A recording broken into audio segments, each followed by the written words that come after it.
जय हिंद बच्चों। आज हम लोग वेव ऑप्टिक्स में आगे का टॉपिक पढ़ने जा रहे हैं, difference between interference and diffraction. तो एक दो नंबर में पूछ देता है कि क्या है डिफरेंस इंटरफेरेंस और डिफ्रेक्शन में। वैसे यूजुअली कहा जाए तो इनमें कोई खास ऐसे सच में डिफरेंस सच में नहीं होता, लेकिन फिर भी अगर हम लोग डिफरेंशिएट करना चाहें तो कर सकते हैं। ठीक है, क्या डिफरेंस होता है तो आप लोग पढ़ चुके हैं कि इंटरफेरेंस, यहीं पे हम इंटरफेरेंस एक साइड लिख देते हैं, एक साइड डिफरेंस करने। तो इंटरफेरेंस में केवल दो सोर्सेस होते हैं, टू लाइट सोर्स होते हैं, टू लाइट सोर्स होते हैं। जबकि डिफ्रेक्शन में लार्ज नंबर होते हैं, बहुत ज्यादा large number of light source is used, light source is used. कैसे, आइए देखते हैं। मैंने आपको बताया था कि डिफ्रेक्शन वाले में बताया था कि यहाँ पर एक स्लिट था और यहाँ पर एक लाइट यहाँ से पहुंच रहा था, एक यहाँ से पहुंच रहा था। अभी डिफ्रेक्शन में तो देखिए, तो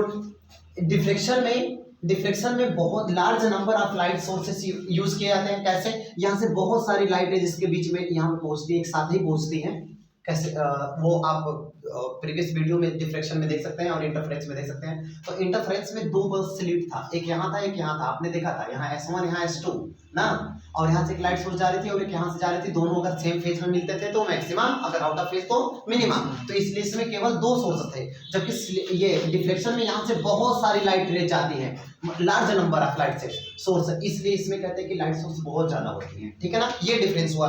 दूसरी बात कि यहाँ पर लाइट, ये जो इंटरफेरेंस कब होता है, इंटरफेरेंस तब होता है जब कि दो लाइट सोर्स आपस में coherent light source, coherent light source, अगर कोहेरेंट सोर्स होते हैं तब ये दोनों सोर्स क्या होते हैं, कोहेरेंट होते हैं। जबकि इसमें ये कोहेरेंट नहीं होते, इनकोहेरेंट होते हैं, इनकोहेरेंट। आगे आइए। अब यहाँ पर अगर हम कह दें कि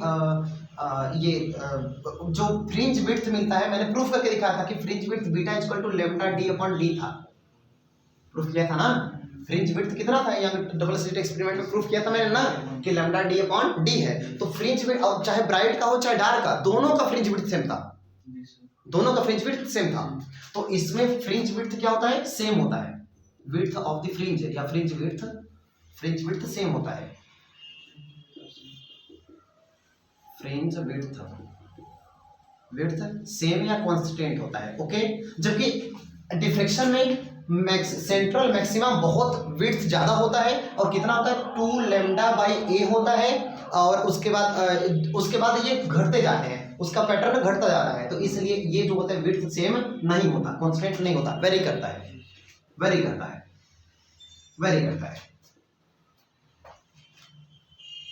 और इसके बाद ये जो लाइट सोर्स, एक ये हो गया और एक विड्थ हो गया। और एक बताओ, इसकी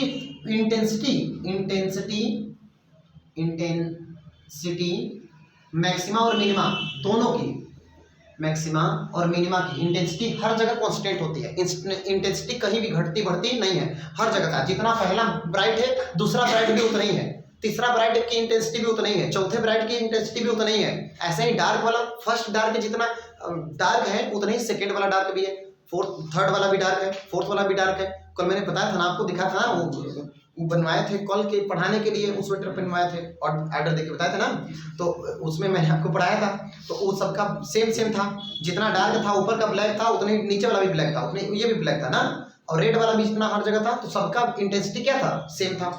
ठीक है ना। तो लेकिन जबकि इसमें डिफ्रेक्शन में सेंट्रल का ब्राइट बहुत बढ़िया ब्राइट होता है, बहुत तेज, बहुत ज्यादा इंटेंसिटी होती है। उसके बाद के ब्राइट एकदम धीमे धीमे होता है, एकदम उसकी फेड होता जाता है। फेड माने इंटेंसिटी बहुत लो होती जाती है। ठीक है ना। तो इसकी इंटेंसिटी भी वेरी करती है, कांस्टेंट नहीं होता। ये है इसका डिफरेंस। बोलिए डिफरेंस क्या होगा, समझ में आ गया क्या? चलिए तो आगे बढ़ते हैं। जय।